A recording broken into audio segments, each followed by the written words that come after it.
ಠಾಣೆ ಅಂದ್ರೆ ಅಲ್ಲಿ ರಕ್ಷಕರು ಇರ್ತಾರೆ, ರಾಕ್ಷಸರು ಇರ್ತಾರೆ. ಸೊ ನಿಮ್ಮ ಇವಾಗ ಇಲ್ಲಿ ರಕ್ಷಕರ ಸಿನಿಮಾನ ಇಲ್ಲ ರಾಕ್ಷಸರ ಸಿನಿಮಾನ? 3 ಜನ ಹೀರೋ ಇದ್ರು. ಈಗ ರಿಷಿ ಮತ್ತೆ ವಸಿಷ್ಠ ಸಿಂಹ ಮತ್ತೆ ನಿರಂಜನ್ ದೇಶಪಾಂಡೆ, ಅವ್ರ 3 ಜನ ಈ ಹೀರೋಗಳನ್ನ ಹೆದರಿಸುವಂತ ಒಂದು ಕ್ಯಾರೆಕ್ಟರ್ ಬೇಕು, ಪೊಲೀಸರು. ಅದಕ್ಕೆ ನಾವು ಆಡಿಷನ್ ಮಾಡಿದಾಗ ಪ್ರವೀಣ ಬಂದ. ಕುಲ್ದೀಪ್ ಸರ್ ಹೇಳ್ತಿರ್ಬೇಕಾದ್ರೆ ಆಪರ್ಚುನಿಟಿ ನೀವು ಕೊಟ್ರಿ ಅಂದ್ರೆ ಒಂದು ಸಿನಿಮಾಗೆ, ಆದ್ರೆ ನಿಮ್ಮಿಂದ ಒಂದ್ ಏನೋ ಅಂದ್ರೆ ಆ ರೀತಿ ಹೆಲ್ಪ್ ಆಯ್ತು ಅಂತ ಎಲ್ಲೋ ದೂಸರಾ ನಾಟಕ ಆ ಟೈಮಲ್ಲಿ ಪಾಪ ನಮ್ಮ ಋಷಿಗೆ ಒಂದೆರಡು ಡೇಟ್ ಬಿದ್ದಿದೆ. ನಿರಂಜನ್ ದೇಶಪಾಂಡೆಗೂ ಸಂಚಾರಿ ವಿಜಯನೂ ಮಾಡಿದ್ದ ಅವಾಗ ಒಂದ್ಸತಿ, ಅವನಿಗೂ ಒಂದ್ ಡೇಟ್ ಬಿದ್ದಿದೆ. ಪಾಪ ಸೆಟ್ ಹುಡ್ಗ ರಾತ್ರಿ ಎಲ್ಲ ರಾಮನವಮಿ ಉತ್ಸವಕ್ಕೆ ಅಂದ್ಬಿಟ್ಟು ಫುಲ್ ಸೆಟ್ ಬಿಲ್ಡ್ ಮಾಡಿದ್ದ. ಅವ್ರೇನು ಹೇಳಿದ್ರು ಸರಿನಪ್ಪ ಮಾಡ್ಕೊಳ್ಳಿ ಅಂತ ಮೌಖಿಕವಾಗಿ ಪರ್ಮಿಷನ್ ಕೊಟ್ಟಿದ್ದಾರೆ. ಅದೇ ನಾನು ಬಿಟ್ಟಿದೆ ಹುಬ್ಳಿನಲ್ಲಿ ಒಂದು ಹಿಂದೂ ಮುಸ್ಲಿಂ ಗಲಾಟೆ ಆಯ್ತು. ಸೊ ಅಲ್ಲೇನೋ ಒಂದು ಸೆಕ್ಷನ್ 144 ಆಗಿತ್ತು ಅವಾಗ. ಅವಾಗ ಬಂದ್ಬಿಟ್ಟು ಪೊಲೀಸರು ನಮ್ ಕಂಪ್ಲೀಟ್ ಸೆಟ್ 10 ನಿಮಿಷದಲ್ಲಿ ಎಲ್ಲ ಕಿತಾಕ.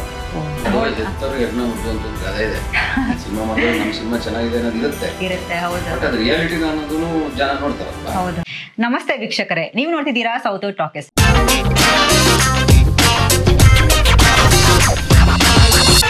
ಠಾಣೆ ಕೇರ್ ಆಫ್ ಶ್ರೀರಾಮ್ಪುರ ಈ ಸಿನಿಮಾ ತಂದವರು ನನ್ನೊಟ್ಟಿಗೆ ಇದ್ದಾರೆ. ಠಾಣೆ ಕೇರ್ ಆಫ್ ಶ್ರೀರಾಮ್ಪುರ ಇದೇ ಮೇ 30ರಂದು ರಾಜ್ಯಾದ್ಯಂತ ಬಿಡುಗಡೆ ಆಗ್ತಿದೆ. ಬನ್ನಿ ಈ ಸಿನಿಮಾದ ಕುರಿತಾಗಿ ಒಂದಷ್ಟು ಮಾತುಕತೆ ಆಡೋಣ. ಸರ್ ನಮಸ್ತೆ, ಎಲ್ರಿಗೂ ನಮಸ್ಕಾರ. ಹಲೋ, ಹೇಗಿದ್ದೀರಾ? ಸಿನಿಮಾ ಕೆಲಸಗಳೆಲ್ಲ ಹೇಗೆ ನಡೀತಾ ಇದೆ ಸರ್? ಜೋರಾಗಿ ನಡೀತಾ ಇದೆಯಾ? ಪ್ರಮೋಷನ್ಸ್ ಎಲ್ಲ ಯಾವ ಹಂತಕ್ಕೆ ಹೋಗಿದೆ ಅಂತ? ಎಲ್ಲ ಫೈನಲ್ ಹಂತದಲ್ಲೇ ಇದೀವಿ. 30ನೇ ತಾರೀಕು ರಿಲೀಸ್ ಅಲ್ವಾ, ಇನ್ನೊಂದು ವಾರ ಟೈಮ್ ಇದೆ. ಎಂಡಿಂಗ್ ಅಲ್ಲ ಇದೀವಿ, ರೂಪ್ತಾ ಇದೆ ಪ್ರಮೋಷನ್ಸ್. ತಾವೆಲ್ಲ ರಂಗಭೂಮಿ ತಂಡದವರು? ನಾವು 3 ಜನ ರಂಗಭೂಮಿ ತಂಡದವರು, ಇವರು ನಮ್ಮ ಪ್ರೋತ್ಸಾಹಕರು.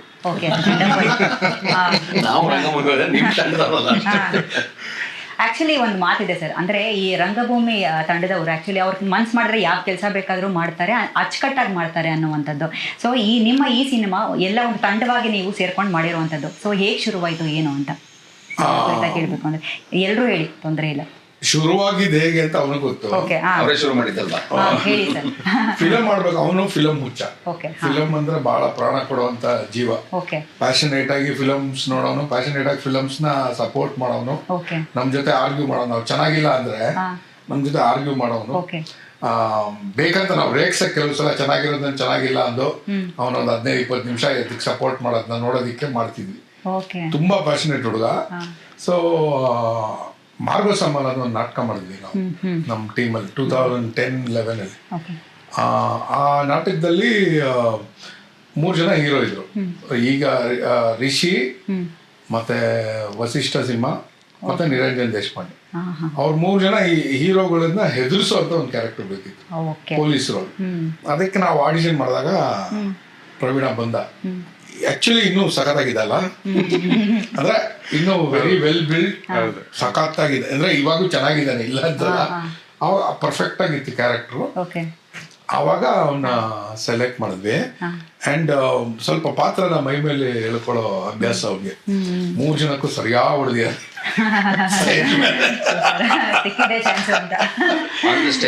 ಅಷ್ಟು ಪ್ಯಾಷನೇಟ್ ಆಗಿರೋ ಹುಡುಗ. ಆನ್ ದ ಸ್ಟೇಜ್ ಸರಿಯಾಗಿ ಹೊಡೆದ.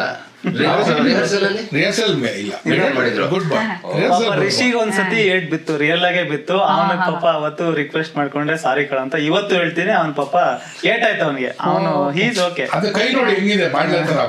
ಮುಂಚೆ ಇನ್ನೂ ಒಂದ್ ಸ್ವಲ್ಪ ವೆಲ್ ಬಿಲ್ಟ್ ಆಗಿದೆ. ಸಿನಿಮಾಗೋಸ್ಕರ ಒಂದ್ ಸ್ವಲ್ಪ ನಾನು ಇನ್ನು ಸಿನಿಮಾಗೋಸ್ಕರ ರೆಡ್ಯೂಸ್ ಮಾಡಿದ್ದೀನಿ. ಸಿನಿಮಾ ಪಾತ್ರಕ್ಕೋಸ್ಕರ. ಸೊ ಅವರು ಬಂದು ಫಿಲಂ ಮಾಡ್ತಿದೀವಿ ಅಂದಾಗ ನಾನು ಹಿಂದೆ ಮುಂದೆ ನೋಡ್ದಿರಾ ಆಲ್ ದ ಬೆಸ್ಟ್ ಮಗ, ಮಾಡು, ನನ್ನಿಂದ ಏನ್ ಹೆಲ್ಪ್ ಬೇಕೋ ನಾನು ರೆಡಿ ಇದ್ದೀನಿ ಹಿಂದೆ. ಇಷ್ಟು ಚೆನ್ನಾಗಿ ಬರುತ್ತೆ. ಆ ಡೈರೆಕ್ಟರ್ ಅಷ್ಟು ಟ್ಯಾಲೆಂಟೆಡ್ ಆಗಿ ಡೈರೆಕ್ಟ್ ಮಾಡಿದ್ದಾರೆ ಅಂತ ನಾನು ಎಕ್ಸ್ಪೆಕ್ಟ್ ಮಾಡಿರಲಿಲ್ಲ ದೇವರಣೆಗೂ. But it is come out really well. Wonderful. ನಾನು ಯಾವುದೋ ಸಂದರ್ಶನದಲ್ಲಿ ಆಕ್ಚುಲಿ ಕೇಳ್ತಾ ಇದ್ದೆ, ಇವಾಗ ನೀವು ನಾಟಕ ಮಾಡ್ತಿರ್ಬೇಕಾದ್ರೆ ಯಾವುದೋ ಒಂದು ಇಂಗ್ಲಿಷ್ ಪ್ಲೇ ಅದು. ಸೊ ಅಲ್ಲಿ ಕುಲ್ದೀಪ್ ಸರ್ ಹೇಳ್ತಿರ್ಬೇಕಾದ್ರೆ ಆಪರ್ಚುನಿಟಿ ನೀವು ಕೊಟ್ರಿ ಅಂದ್ರೆ ಒಂದು ಸಿನಿಮಾಗೆ, ಆದ್ರೆ ನಿಮ್ಮಿಂದ ಒಂದ್ ಏನೋ ಇದಾಯ್ತು ಅಂದ್ರೆ ಆ ರೀತಿ ಹೆಲ್ಪ್ ಆಯ್ತು ಅಂತ ಎಲ್ಲೋ ಕೇಳ್ಪಟ್ಟೆ. ಇಲ್ಲ, ಇವು ಕುಲ್ದೀಪು ನಮ್ಮ ತಂಡದ ಅವನ ಪ್ರವೀಣಂಗಿನ 1-2 ನಾಟಕ ಹಳವ. ಓಕೆ. ಹೊಸ ಬೆಳಕು ಅಂತ ಒಂದು ನಾಟಕ ಮಾಡಿದ್ವಿ. ಫಿಲಂ ಹಾಡುಗಳಿತ್ತು, ಹೊಸ ಬೆಳಕು ಕನ್ನಡ ಫಿಲಂ ಹಾಡುಗಳಿತ್ತು. ವಾಣಿಯವರ ಕಾದಂಬರಿ ಆಧಾರಿತ ಕತೆ ಇತ್ತು ಮತ್ತು ಈಗಿನ ಕಾಲಕ್ಕಿತ್ತು. ಅಂದ್ರೆ ನಾವು ಯಾವಾಗ 10 ಅಲ್ವಾ, 2010 ಟೈಮ್ಗೆ ಸೆಟ್ ಮಾಡಿ ನಾಟಕ ಮಾಡಿದ್ವಿ. ಅದರಲ್ಲಿ ಕುಲ್ದೀಪ್ ಹೀರೋ ಆಗಿ ಮಾಡಿದ್ದ, ಅಂದ್ರೆ ರಾಜ್ಕುಮಾರ್ ಅವರ ರೋಲ್ ಫಿಲಮ್ ಅಲ್ಲಿ. ಸೊ ಅದರಿಂದ ಇವ್ರು ಪರಿಚಯ ಆಗಿದ್ದು. ದೂಸರಾ ನಾನು ಮರ್ತೇ ಹೋಗಿದ್ದೀನಿ.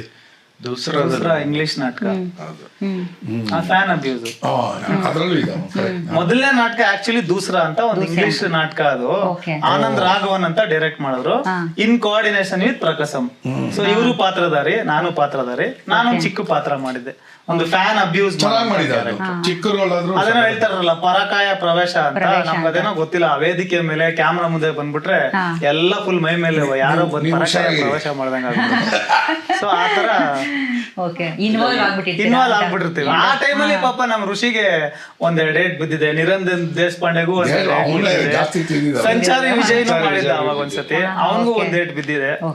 ನಾನು ಎಸ್ಕೇಪ್ ಈ ಪರಕಾಯ ಪ್ರವೇಶ ಅಂದ್ರೆ ಕ್ಲೈಮ್ಯಾಕ್ಸ್ ಟೈಮಲ್ಲಿ ಸೀನ್ ಇದೆ, ಫೈಟಿಂಗ್ ಸೀನ್. ಅಲ್ಲೊಂದು ವೆಪನ್ ಇರುತ್ತೆ, ಒಂದು ವಿಚಿತ್ರವಾದ ಸಿಕ್ಕಾಪಟ್ಟೆ ಲಾಂಗಲ್ಲ, ಇನ್ನೊಂದೇನೋ ಇತ್ತು. ಅದು ಒಂದು ಒರಿಜಿನಲ್ ಇತ್ತು, ಅದು ಡಮ್ಮಿ ಒಂದಿತ್ತು. ಫಸ್ಟ್ ಡಮ್ಮಿ ಎತ್ಕೊಂಡು ಸ್ವಲ್ಪ ಏನಾದ್ರು ಸಣ್ಣ ಪುಟ್ಟದೆಲ್ಲ ಆದ್ಮೇಲೆ ಇನ್ನೊಂದು ಮೂಮೆಂಟ್ ಅಲ್ಲಿ ಒರಿಜಿನಲ್ ಎತ್ಕೊಂಡೇ ಬಂದ್ರು. ಅಲ್ಲಿಂದ ಫೈಟ್ ಮಾಸ್ಟರ್ ಅವರು ಒರಿಜಿನಲ್ ಅಂತೇಳಿ ಡಮ್ಮಿ ಕೊಟ್ಟು. ಆಕ್ಚುಲಿ ಅದು ಮಾಡಿದಾಗ ಅದು ಬ್ರೇಕ್ ಆಯ್ತು ಡಮ್ಮಿ. ಅದು ಬ್ರೇಕ್ ಆದ್ಮೇಲೆ ಆಮೇಲೆ ಒರಿಜಿನಲ್ ಅಲ್ಲಿ ನಾವು ಕ್ಲೈಮ್ಯಾಕ್ಸ್ ಶೂಟ್ ಮಾಡಿದ್ವಿ. ಸದ್ಯ ನಾನು ಎಸ್ಕೇಪ್ ಆಗಿ. ಎಷ್ಟ್ ಜನ ಹೆದರ್ಕೊಂಡ್ರು ಸರ್? ಮಾಮೂಲಿ ಅದೇನ್ ಹೆದರ್ಕೊಂಡಿಲ್ಲ, but sometimes it happen. ಅದು ಹುಟ್ಟಿರುತ್ತಲ್ವ ಡಮ್ಮಿ, ಅದೇನಾಗುತ್ತೆ ಲಾಸ್ಟ್ ಕ್ಲೈಮ್ಯಾಕ್ಸ್ ಶಾರ್ಟ್ ಅಲ್ಲಿ ಇವ್ರ ತಲೆಗೆ ಹೊಡಿಬೇಕು ನಾನು ಅಂತ. ಡಮ್ಮಿ ಮತ್ತೆ ಒರಿಜಿನಲ್ ಬಗ್ಗೆ ಜಾಸ್ತಿ ಮಾತಾಡೋದು. ಹೌದೌದು. ಈಗ ತಾವ್ ಹೇಳಿದ್ರಿ 20 ವರ್ಷದ ಒಂದು ಶ್ರಮ, ನೀವು ನಟರಾಗ್ಬೇಕು ಅಂತ ನೀವು ಸಿಕ್ಕಾಪಟ್ಟೆ ಕನ್ಸ್ ಕಂಡಿದ್ರಿ ಅಂತ ಎಲ್ಲನೋ. ಇವಾಗ ಫೈನಲಿ ಇವಾಗ ನಿಮ್ ಸಿನಿಮಾ ರಿಲೀಸ್ ಅಂತ ಬಂದಿದೆ, ಎಷ್ಟು ಖುಷಿ ಇದೆ? ಖುಷಿ ಅಂತೂ 100% ಇದ್ದೇ ಇದೆ. ಇನ್ನೊಂದ್ ಕಡೆ ಭಯನೂ ಇದೆ, ಯಾವ ತರ ಪ್ರೇಕ್ಷಕರು ಅಕ್ಸೆಪ್ಟ್ ಮಾಡ್ಕೊಂತಾರೆ, ಯಾವ ತರ ಸಿನಿಮಾ ಬಿಸ್ನೆಸ್ ಮಾಡುತ್ತೆ, ಅದೆಲ್ಲ ಒಂದು ಭಯನೂ ಇದೆ. ಬಟ್ 100% ಇವತ್ತು ಫುಲ್ ಖುಷಿ ಆಗ್ಬಿಟ್ಟಿದೆ. ಖುಷಿಯಾಗಿದೆ. ಓಕೆ ಸರ್, ತಮ್ಮ ಪಾತ್ರದ ಬಗ್ಗೆ ಈ ಸಿನಿಮಾದಲ್ಲಿ? ನಾನು ಇವ್ರ ಆಪೋಸಿಟ್ ಕ್ಯಾರೆಕ್ಟರ್, ಅಂದ್ರೆ ಒಂದು MLA ಪಾತ್ರ. ಭಗತ್ ರಾಜ್ ಜೊತೆ ನಾನು ಮುಂಚೆ ಒಂದು ಸಿನಿಮಾ ಮಾಡಿದ್ದೆ, ಕೋ ಡೈರೆಕ್ಟರ್ ಆಗಿದ್ರು ಅವರು. ಸೊ ಭಗತ್ ರಾಜ್ ಕೆಲಸ ಎಲ್ಲ ನೋಡಿ ಖುಷಿ ಆಗಿತ್ತು.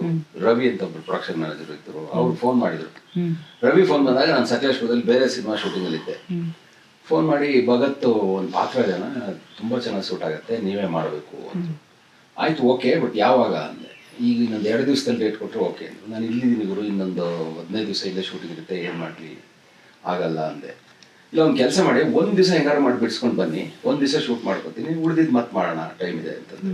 ನನಗೆ ಅಲ್ಲಿ ಆ ಸಿನಿಮಾದ ಪ್ರೊಡ್ಯೂಸರು ಡೈರೆಕ್ಟ್ರಿಗೆ ಮಾತಾಡಿ ಒಂದು ದಿವಸ ಬಿಡಿಸ್ಕೊಂಡು ಸಕಲೇಶ್ಪುರದ ಸೀದಾ ಬಂದು ಮನೆಗೆ ಡೈರೆಕ್ಟ್ ಸೀದಾ ಬಂದು ಶೂಟಿಂಗ್ ಸ್ಪಾಟ್ಗೆ ಹೋಗಿ ಫಸ್ಟ್ ಡೇ ಶೂಟಿಂಗ್ ಮಾಡಿದೆ. ಅವತ್ತೇ ನನಗೆ ನಮ್ಮ ಹೀರೋ ಸಾಹೇಬ್ರ ಪರಿಚಯ ಆಯಿತು. ತುಂಬ ಡೆಡಿಕೇಟೆಡ್ ಇರುವಂಥ ಆಕ್ಟ್ರು, ಖುಷಿ ಆಯಿತು. ಇದರಲ್ಲಿ ನನ್ನ ಪಾತ್ರ ಬಂದು ಒಂದು ಏರಿಯಾ MLA. ಯಾವ ಥರ MLA ಅಂದರೆ ದನದಾಹಿ MLA, ಎಲ್ಲ ಕಾನೂನುಗಳನ್ನು ತನ್ನ ಸ್ವಾರ್ಥಕ್ಕೆ ಬಳಸ್ಕೊಳ್ಳೋಂಥ MLA, ಗೋಮುಖ ವ್ಯಾಘ್ರ, ಜನಗಳ ಎದುರುಗಡೆ ಎಲ್ಲ ಒಳ್ಳೆಯವನ ಥರ ಬಿಹೇವ್ ಮಾಡಿ ಒಳಗಡೆ ತಂದೆ ಸ್ವಂತ ಅಜೆಂಡಾ ಇಟ್ಕೊಂಡಿರೋಂಥ ಒಬ್ಬ MLA ಪಾತ್ರ. ಯಾವ ಮಟ್ಟಿಗೆ ಅಂದರೆ CM-ಅನ್ನೇ ಬೇಕಾದ್ರೆ ನಾನು ಅಲ್ಲಾಡಿಸ್ಬಲ್ಲ ಅನ್ನೋ ಪಾತ್ರ. ಸೊ ಅಂಥ ಪಾತ್ರನ ಅಲ್ಲಾಡಿಸಿದ್ದು ನಮ್ಮ ಕಾಳಿ. ವಂಡರ್ಫುಲ್. ಏನಿತ್ತು ಸರ್ ಶೆಡ್ಯೂಲ್ ತಮ್ಮೆಲ್ಲರದ್ದು ಸಿನಿಮಾದಲ್ಲಿ? ನಾನು ಮರ್ತೋಗಿದ್ದೀನಿ. ಸಿನಿಮಾ ಶೆಡ್ಯೂಲ್ ಅಂದ್ರೆ ಎಲ್ಲ ಬೆಂಗಳೂರಲ್ಲೇ ಇತ್ತು. ಒಂದು 50 ರಿಂದ 53 ದಿವಸ ಶೂಟ್ ಮಾಡಿದ್ವಿ.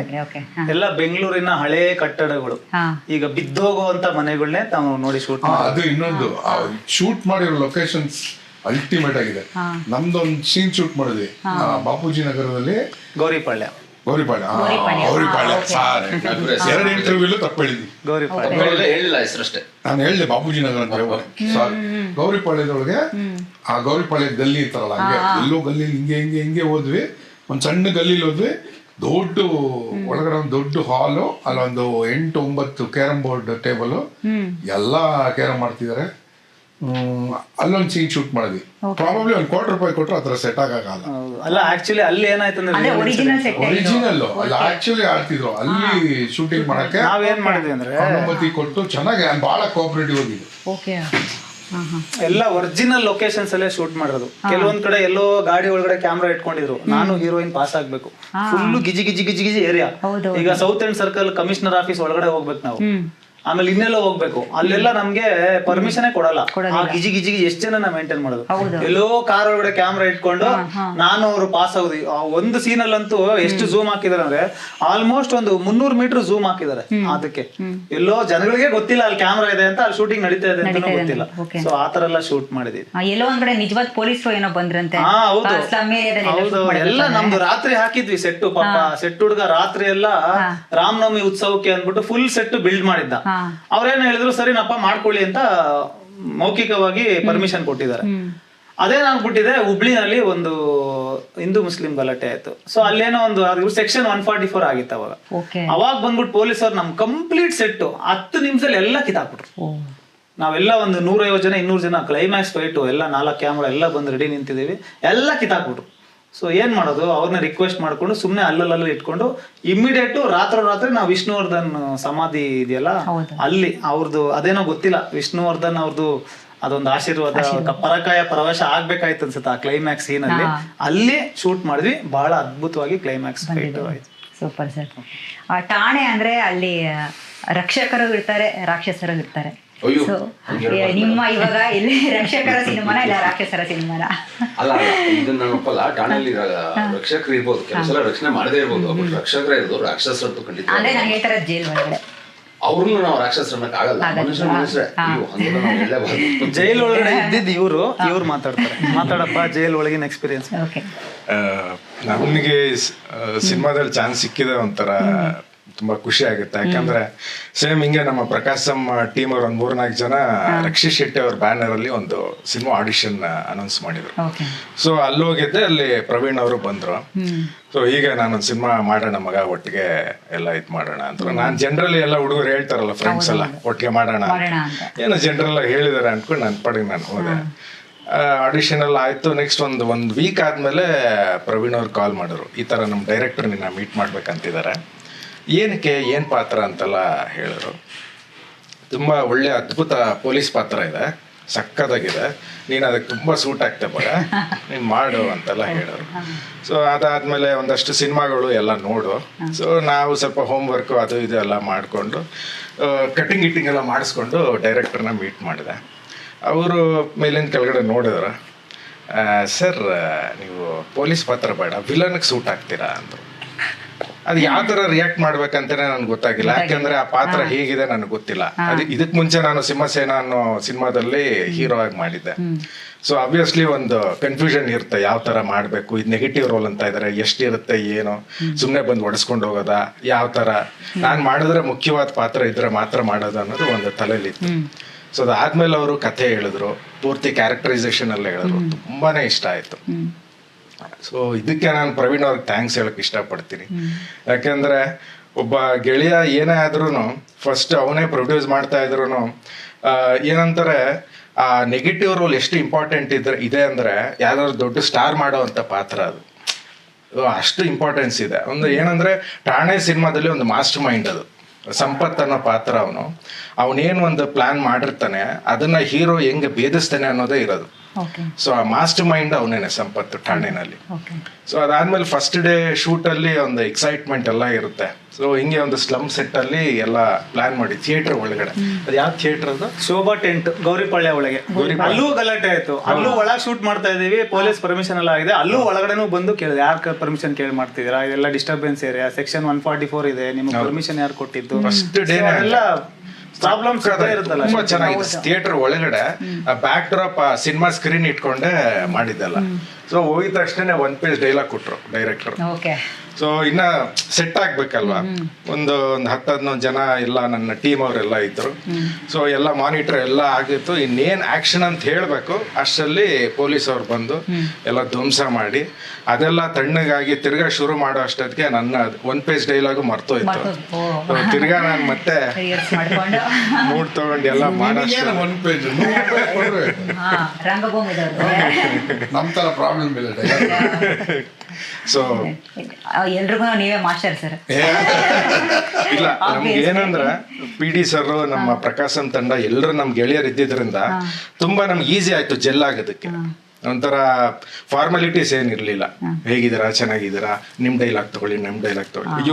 ಇವ್ರ ಸ್ಟೈಲಲ್ಲಿ ಹೇಳೋದು ಡೈಲಾಗ್ ತಗೊಳ, ನಾವು ಸರಿ ಸರ್ ಡನ್ ಅಂತ ರೆಡಿ ಇರ್ತಾ ಇದ್ವಿ. ತುಂಬಾ ಚೆನ್ನಾಗಿತ್ತು ಎಕ್ಸ್ಪೀರಿಯನ್ಸ್. ಸರ್ ಹೇಳಿ ಸರ್, ನೀವು ಇವ್ರು ಹೇಳ್ದಂಗೆ ಇವಾಗ ನಿಮ್ ಇಬ್ಬರದ್ದು ಯಾವ್ದಾದ್ರು ಡೈಲಾಗ್ ಇದ್ರೆ.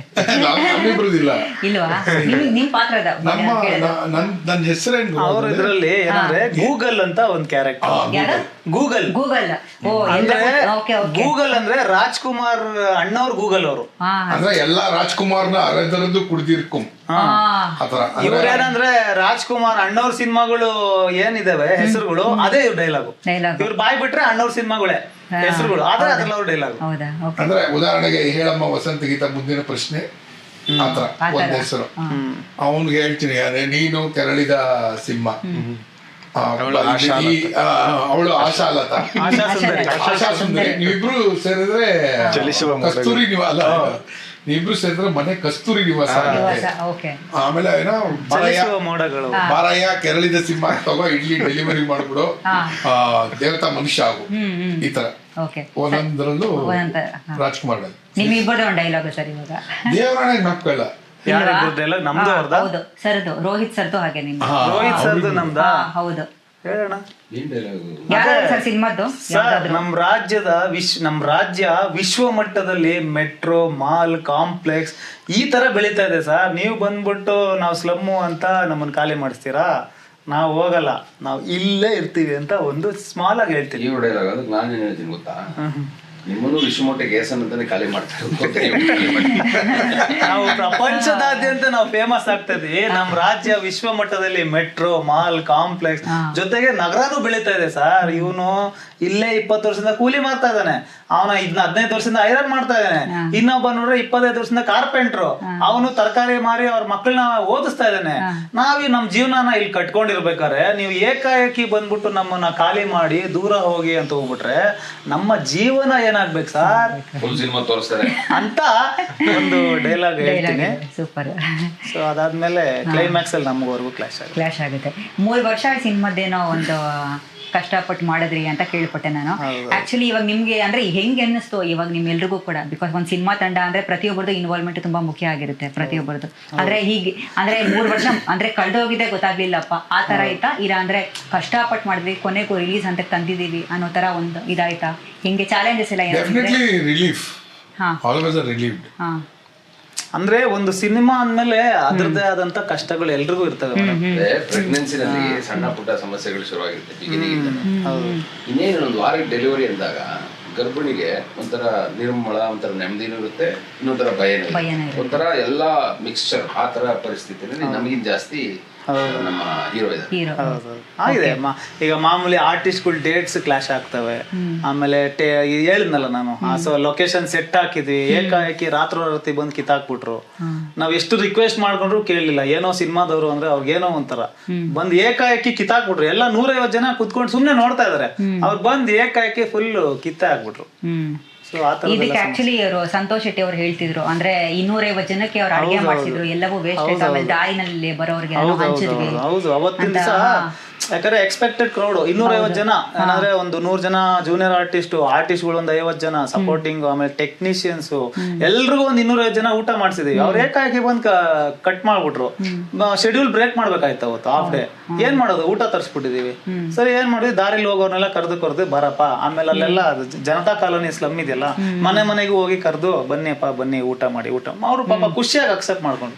ಈಗ ಕೆಲವರು ನೀನೇನ್ ಊಟ ಕೊಡೋದು ನಾನು ಬರಲ್ಲ ಅಂತ, ಬಟ್ ಅವ್ರು ಖುಷಿಯಾಗಿ ಅಕ್ಸೆಪ್ಟ್ ಮಾಡ್ಕೊಂಡು. ಓಕೆ ಸರ್, ಇವಾಗ ಸತೀಶ್ ಚಂದ್ರ ಸರ್, ಇವಾಗ ನಾನು ನಿಮ್ಗೆ ಅಂದ್ರೆ ಥಿಯೇಟರ್ ಬ್ಯಾಕ್ಗ್ರೌಂಡ್ ಇಂದ ಸಾಕಷ್ಟು ವರ್ಷದ ಎಕ್ಸ್ಪೀರಿಯನ್ಸ್ ಅದರಿಂದ ಒಂದು ಪ್ರಶ್ನೆ ಕೇಳ್ತೀನಿ. ಒಂದು ಸಿನಿಮಾ ಗೆಲ್ಲಬೇಕು ಅಂದ್ರೆ ಅದಕ್ಕೆ ಒಂದು ದುಡ್ಡು ಮುಖ್ಯ ಆಗುತ್ತಾ, ಇಲ್ಲ ತಂಡ ಮುಖ್ಯ ಆಗುತ್ತಾ? ಲಾಸ್ಟ್ ಇಂಟರ್ವ್ಯೂ ಹೇಳ್ತಿದ್ದೆ, ನಮ್ಮ ಕನ್ನಡದಲ್ಲಿ ಈಗ ಆಗ್ತಿರೋದು ಕ್ವಾಂಟಿಟಿ ತುಂಬ ಆಗಿದೆ, ಕ್ವಾಲಿಟಿ ಕಮ್ಮಿ ಆಗಿದೆ. ಸೊ ಕ್ವಾಲಿಟಿ ಬರಬೇಕು, ಮುಖ್ಯವಾಗಿ ಅದೃಷ್ಟ ಇರಬೇಕು. ಈಗ ಯಾವ ಫಿಲಮ್ ವರ್ಕ್ ಆಗುತ್ತೆ, ಯಾವ ಫಿಲಮ್ ವರ್ಕ್ ಆಗಲ್ಲ ಅಂತ ಭವಿಷ್ಯ ಹೇಳೋದೆಲ್ಲ ಬಹಳ ಕಷ್ಟದ ಟೈಮಲ್ಲಿ ಇದೀವಿ. ಅದಕ್ಕೆ ಸರಳವಾದ ವಿಶ್ಲೇಷಣೆ ಗೊತ್ತಾ ಮೇಡಮ್, ಒಂದು ಸಿನಿಮಾ ಸಕ್ಸಸ್ ಆಗಬೇಕಾದ್ರೆ 100 ಪ್ಯಾರಾಮೀಟರ್ ಕರೆಕ್ಟಾಗಿ ಅಲೈನ್ ಆಗಬೇಕು, ಸಿನಿಮಾ ಅಪ್ಲಿಫ್ಟ್ ಆಗುತ್ತೆ. ಒಂದು ಮಿಸ್ ಆದ್ರೂ ಸಾಕು ಸಿನಿಮಾ ಫ್ಲಾಪ್ ಆಗುತ್ತೆ. ಸೊ ಯಾವ್ಯಾವ್ದು ಕರೆಕ್ಟ್ ಆಗಿರ್ಬೇಕು, ಅವ್ರು ಹೇಳ್ದಂಗೆ ಪರಿಶ್ರಮ, ಅದ್ರ ಜೊತೆಗೆ ಒಂಚೂರು ಒಂದೇ ಅದೃಷ್ಟ ಅದು ಇರಬೇಕು, ಕರೆಕ್ಟ್. ಇಲ್ಲಾಂದ್ರೆ ಕಷ್ಟ ಆಗುತ್ತೆ. ಯಾಕೆಂದ್ರೆ ಪ್ರತಿಯೊಂದು ಸಿನಿಮಾ ತಂಡದವ್ರು ನಾವು ನೋಡ್ತೀನಿ, ಎಲ್ಲರೂ ಕೂಡ ಅಂದ್ರೆ ವಿಭಿನ್ನವಾಗಿ ಮಾಡಿರ್ತೀವಿ, ನಮ್ದು ಸಿನಿಮಾ ಡಿಫ್ರೆಂಟ್ ಆಗಿದೆ, ಎಲ್ಲ ಅಂಶಗಳಿದೆ. ಆದರೆ ಎಲ್ಲೋ ಒಂದ್ ಕಡೆ ಇವತ್ತಿನ ದಿನ ಅದು ಪ್ರಮೋಷನ್ಸ್ ಎಲ್ಲವೂ ಚೆನ್ನಾಗಿ ಆಗುತ್ತೆ, ಆದರೆ ಸಿನಿಮಾ ಒಂದೆರಡು ದಿನ ನಿಲ್ತಾ ಇಲ್ಲ. ಸೊ ಇದು ಎಲ್ಲ ಕಡೆ ನಾನು ಒಂದು ಗಾದೆ ಇದೆ, ಸಿನಿಮಾ ಮಾಡಿದ್ರೆ ನಮ್ಮ ಸಿನಿಮಾ ಚೆನ್ನಾಗಿದೆ ಅನ್ನೋದು ಇರುತ್ತೆ. ಹೌದು, ಬಟ್ ಅದು ರಿಯಾಲಿಟಿನ ಅನ್ನೋದನ್ನು ಜನ ನೋಡ್ತಾರಲ್ವಾ. ಹೌದು. ಸೊ ರಿಯಾಲಿಟಿ ಇದ್ರೆ ಇಲ್ಲ. ನಾನು ಏನ್ ಹೇಳಕ್ ಇಷ್ಟಪಡ್ತೀನಿ ಅಂದ್ರೆ, ನಾನು ಚೆನ್ನೈಗೆ ಹೋಗಿದ್ದೆ, UFO ಕ್ಯೂಬ್ ಎಲ್ಲ ಅಪ್ಲೋಡ್ ಮಾಡ್ಬೇಕಲ್ಲ, ನಿರ್ಮಾಪಕರ ಜೊತೆಗೆ ಹೋಗಿದ್ದೆ. ಅಲ್ಲಿ ಚೆನ್ನೈನಲ್ಲಿ ನಮ್ಗೊಂದಷ್ಟು ಜನ ಡೈರೆಕ್ಟರ್ಸ್, ಮ್ಯೂಸಿಷಿಯನ್ ಡೈರೆಕ್ಟರ್ ಪರಿಚಯ ಆದ್ರು. ಸರ್ ನಮ್ದೊಂದು ಸಿನಿಮಾ ಇದೆ ಕನ್ನಡದಲ್ಲಿ ರಿಲೀಸ್ ಮಾಡಿ, ನೀವು ನೋಡ್ಲೇಬೇಕು ಸರ್, ನೋಡ್ಲೇಬೇಕು ಅಂತ ತೋರಿಸಿದ್ರು. ಸ್ನೇಹಿತರಲ್ವಾ, ನೋಡ್ಲೇಬೇಕು. ಈಗ ನಮ್ ಸಿನಿಮಾ ನಾವು ನೋಡ್ಕೊಂಡಿರ್ತೀವಿ, ಅವ್ರ ಸಿನಿಮಾನು ನೋಡ್ಬೇಕಲ್ವಾ. ಅವ್ರ ಸಿನಿಮಾ ನೋಡಿದಾಗ ನಮ್ಗೆ ಎಷ್ಟು ಒಂಥರ ಇರಿಟೇಷನ್ ಆಯ್ತಂದ್ರೆ, ಈ ತರ ಸಿನಿಮಾಗಳಲ್ಲಿ ಯಾಕೆ ಬರ್ಬೇಕು? ಈಗ ಒಬ್ಬ ಡೈರೆಕ್ಟ್ರು ಆರ್ಟಿಸ್ಟ್ ಅಲ್ಲಿ ಪರ್ಫಾರ್ಮ್ ಮಾಡ್ತಾ ಇದ್ದಾನೆ, ಏನಿಲ್ಲ ಅವ್ನ ಮುಖದಲ್ಲಿ ಝೀರೋ ರಿಯಾಕ್ಷನ್, ಫೇಸ್ ರಿಯಾಕ್ಷನ್ ಇಲ್ಲ, ಏನಿಲ್ಲ, ಪಾತ್ರ ವರ್ಗಗಳು ಏನೇನೋ ಇದೆ. ಬಟ್ ನಮ್ಮ ಸಿನಿಮಾ ನೋಡಿ ಅವ್ರ ಸಿನಿಮಾ ನೋಡಿದಾಗ ನಮ್ಗೊಂದು ಡಿಫ್ರೆನ್ಸಿಯೇಷನ್ ಸಿಗುತ್ತೆ. ಓ ಬಿಡಪ್ಪ, ಅವ್ರ ಸಿನಿಮಾಗಿಂತ ನಾವು ಕ್ವಾಲಿಟಿ ವೈಸ್ ನಾವು ಸೂಪರ್ 100% ಇದೀವಿ. ಸೊ ಆ ತರ ಲೋ ಕ್ವಾಲಿಟಿ ಸಿನಿಮಾಗಳು ಅವ್ರು ಹೇಳ್ದಂಗೆ ಕ್ವಾಂಟಿಟಿ ಜಾಸ್ತಿ ಆಗ್ಬಿಟ್ಟಿದೆ. ಲೋ ಕ್ವಾಲಿಟಿ ಸಿನಿಮಾಗಳು ಕ್ವಾಂಟಿಟಿ ಜಾಸ್ತಿ ಆದಾಗ ಆಮೇಲೆ ಇನ್ನೊಂದು ಫೇಕ್ ಪಬ್ಲಿಸಿಟಿಗಳು ಮಾಡ್ತಾರೆ. ಅವಾಗ ಏನಾಗುತ್ತೆ, ಜನಗಳಿಗೆ ಹೋಪ್ಸು ಕಳ್ಕೊಂಡಿದ್ದಾರೆ ಅಂತ ನನ್ನ ಒಂದು ಇದು ಮನಸ್ಸಲ್ಲಿ ಬಂದಿದ್ದು. ಹಂಗೆ ಅನ್ಕೊಂಡಿದೀನಿ, ಬಟ್ ಗೊತ್ತಿಲ್ಲ, ದೇವ್ರೇ ನೋಡ್ಬೇಕು ನಮ್ಮನೀಗ. ಅಂದ್ರೆ ಚೆನ್ನಾಗಿರೋ ಸಿನಿಮಾಗಳು ಎಲ್ಲೋ ಹಿಂದೆನೆ ಉಳಿತಾ ಇದೆ ಅಂತ ಹೇಳ್ತಿದ್ದೀರಾ? ಸಿನಿಮಾದಲ್ಲಿ ಏನಿರಲ್ಲ, ಬಟ್ ಅಂದ್ರೂ ಅದನ್ನ ತುಂಬಾ ಬೂಸ್ಟ್ ಮಾಡ್ತಾರೆ, ತುಂಬಾ ಹೈ ಪ್ರಮೋಟ್ ಮಾಡಕ್ಕೆ ಆಗಲ್ಲ. ಕೆಲವೊಂದು ಸಿನಿಮಾ ಅಲ್ಲಿ ಶೂಟಿಂಗ್ ಅಲ್ಲಿ ಏನು ಮಾಡಿರಲ್ಲ, ಪ್ರಮೋಷನ್ಸ್ ಜಾಸ್ತಿ ಪ್ರಾಮುಖ್ಯತೆ ಕೊಡ್ತಾರೆ. ದೊಡ್ಡ ಪ್ರಬಂಧ ಬರೆಯಬಹುದಾದಂತಹ ವಿಷಯ ನೀವು ಕೇಳಿದ ಪ್ರಶ್ನೆ. PhD ಮಾಡೋಂತ ವಿಷಯ 4 ಸಾಲಲ್ಲಿ 4 ಜನ ಕುಲ್ದೀಪ್ ಸರ್ ಏನು ಹೇಳಿಲ್ಲ. ಇಲ್ಲ ಮೇಡಮ್, ಇನ್ನೊಂದೇನಾಗಿದೆ ಅಂದ್ರೆ ಯಂಗ್ಸ್ಟರ್ಸ್ ಅಥವಾ ಬೇರೆ ಜನ ಬೇರೆ ಇಂಡಸ್ಟ್ರಿನ ನಮ್ಮ ಇಂಡಸ್ಟ್ರಿ ಕಂಪೇರ್ ಮಾಡಕ್ ಸ್ಟಾರ್ಟ್ ಮಾಡಿದ್ದಾರೆ ಕಂಟೆಂಟ್ಗಳನ್ನ. ಯಾವತ್ತು ಕನ್ನಡ ಸಿನಿಮಾದ ಕಂಟೆಂಟೇ ಬೇರೆ. ಈಗ ನಾವು ಇಂಗ್ಲಿಷ್ ಸಿನಿಮಾ ಅಥವಾ ಬೇರೆ ಇಂಗ್ಲಿಷ್ ಸಿನಿಮಾದಲ್ಲೆಲ್ಲ ಕಂಪೇರ್ ಮಾಡ್ತಾರೆ. ಈಗ ಯೂತ್ಸ್ ಎಲ್ಲ ಹಂಗೇನೆ. ಅಲ್ಲಿ ಅವರು ತಾಯಿ ಸೆಂಟಿಮೆಂಟು, ತಾಯಿ ಮಗ ಅವೆಲ್ಲ ಇಲ್ಲ, ಅಲ್ಲಿ ಬೇರೆನೆ. ಅಲ್ಲೆಲ್ಲ ಮೆಟೀರಿಯಲಿಸ್ಟಿಕ್ ಜೀವನ ಹೆಂಗಿರುತ್ತೆ, ಆ ಪಾಶ್ ಹೆಂಗಿರುತ್ತೆ, ಅದು ಬೇರೆ. ಅದನ್ನ ನೀವು ಬೇರೆ ತರ ನೋಡ್ಬೇಕು. ನಮ್ಮ ಕನ್ನಡದಲ್ಲಿ ನಮ್ಮ ವ್ಯಾಲ್ಯೂಸ್, ನಮ್ಮ ಸಂಸ್ಕೃತಿ, ನಮ್ಮ ಫ್ಯಾಮಿಲಿ ಸುತ್ತ ಏನ್ ನಡೀತಾ ಇದೆ, ನಮ್ಮ ಸಮಾಜದಲ್ಲಿ ಏನಾಗ್ತದೆ, ಅದನ್ನ ನಾವು ತೋರಿಸ್ತೀವಿ. ಸೊ ಫಸ್ಟ್ ಆ ಕಂಪ್ಯಾರಿಸನ್ ಬಿಡ್ಬೇಕು. ಇಂಗ್ಲಿಷ್ ಸಿನಿಮಾ ಟೀಸರ್ ನೋಡಿ ಏನ್ ಸಖತ್ತಾಗಿದೆ, ಇದ್ ನೋಡಿ ಏನಿಲ್ಲ. ಇಂಗ್ಲಿಷ್ ಸಿನಿಮಾ ಅಲ್ಲಿ ನೋಡಿದ್ರೆ ಅಲ್ಲಿ ಹಂಗೆ ಇರುತ್ತೆ ಮೇಡಮ್, ಲೊಕೇಶನ್ ಎಲ್ಲ. ಇಲ್ಲಿ ಆ ಲೊಕೇಶನ್ ನಾವು ಫಾರಿನ್ ಲೊಕೇಶನ್ ತರ ಇಲ್ಲಿ ಇರಲ್ಲ. ಇಲ್ಲಿ ಏನ್ ನಡೆಯುತ್ತೆ, ಇಲ್ಲಿ ನಾವು ಇದನ್ನ ಕಥೆನ ನಾವು ತೋರಿಸ್ತೀವಿ. ಸೊ ಅದನ್ನ ಅವ್ರು ಅರ್ಥ ಮಾಡ್ಕೊಂಡ್ರೆ ಜನಕ್ಕೆ ಸ್ವಲ್ಪ ಇದಾಗುತ್ತೆ. ಇಲ್ಲ ಕಂಪೇರ್ ಮಾಡಿದ್ರೆ ಕಾಪಿ ಮಾಡಿರೋದು ಗೊತ್ತಾಗುತ್ತೆ. ಸರಳವಾಗಿ ಹೇಳ್ಬೇಕು ಅಂದ್ರೆ, ಜನ ಈಗ ಗ್ಲೋರಿಫಿಕೇಶನ್ ಇಷ್ಟಪಡ್ತಾರೆ, ಲಾರ್ಜರ್ ದ್ಯಾನ್ ಲೈಫ್ ಸಿನಿಮಾ ನೋಡ್ಬೇಕು. ಆಮೇಲೆ ನಮ್ ಸುತ್ತಮುತ್ತ ನಡೆಯೋದನ್ನ ನಾವು ಸಿನಿಮಾದಲ್ಲಿ ಯಾಕೆ ನೋಡ್ಬೇಕು ಅನ್ನೋ ತರದ ಜನನು ಇದ್ದಾರೆ. ಬಟ್ ಒಂದಂತೂ ಸತ್ಯ, ಎಲ್ಲಾ ಕಥೆಗಳಿಗೂ ಆಡಿಯನ್ಸ್ ಇದ್ದೇ ಇದ್ದಾರೆ. ಅದನ್ನ ಹೆಂಗ್ ನರೇಟ್ ಮಾಡಿರ್ತೀವಿ, ಹೆಂಗೆ ತೆರೆ ಮೇಲೆ ತಂದಿರ್ತೀವಿ ಅನ್ನೋದೇ ಬಹಳ ಮುಖ್ಯ. ನಮ್ಮ ಠಾಣೆನ ಆದಷ್ಟು ಸಹಜವಾಗಿ ನೈಜತೆಯಿಂದ ನಿಜವಾಗ್ಲೂ ಎಲ್ರಿಗೂ ಇಷ್ಟ ಆಗೋ ಥರ ಮಾಡಿದ್ದೀವಿ. ಸೊ ಡೆಫಿನೆಟ್ಲಿ ಒಂದು ವರ್ಗದ ಪ್ರೇಕ್ಷಕರಿಗೆ ಖಂಡಿತವಾಗ್ಲೂ ಜಾಸ್ತಿ ಇಷ್ಟ ಆಗ್ಬೋದು, ಇನ್ನೊಂದು ವರ್ಗದವ್ರಿಗೆ ಕಡಿಮೆ ಇಷ್ಟ ಆಗ್ಬೋದು. ಬಟ್ ಡೆಫಿನೆಟ್ಲಿ ಎಲ್ಲ ವರ್ಗದ ಪ್ರೇಕ್ಷಕರು ನೋಡೋಂಥ ಸಿನಿಮಾ.